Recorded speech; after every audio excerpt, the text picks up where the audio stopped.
Rasulullah aleyhisselam birde келе жатқан кезде bir топ сахабалары Расулаллаға сәлем беріп, ішінде біреу былай дейді: "Я Расулалла, көңіл күйіңіз жоқ қой, шаршап келесіз бе, мазаңыз болмай келатыр ма?" деп сұрағанда, Расулалла алейхиссалам: "Жоқ, бәрі жақсы, сол сүйіктілерімді сағынған едім, соларды ойлап келе жатырмын" деді, үйіне кіріп кетті. Кейін жаңа сахабалары Пайғамбар сүйіктілерімді кімді айтты? Біздерді айтты ма? Ана Бәдір соғысында шахид болғандарды айтты ма? Кімді айтты жалпы? Деп олар дауласып, сөздері көтеріңкі жарқын шығып, пайғамбардың бөлмесіне жетті бұлардың дауысы. Расулалла алейхиссалам бөлмесінен шығып, оларға айтты: "Сендерге не көрінді, дауыстарында қатты көтеріңкі дауласып жатсыңдар?"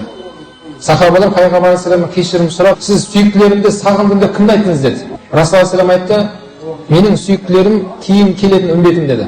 "Олар мені көрмесе де маған иман келтіреді" деді. "Ал сендер болса да менің сахабаларымсыңдар. Яғни менің замандас, құрдас, әріптестерім сендер боласыңдар. Бірақ менің сүйіктілерім" деп пайғамбар алейхиссалам бауырлар біздерді айтты.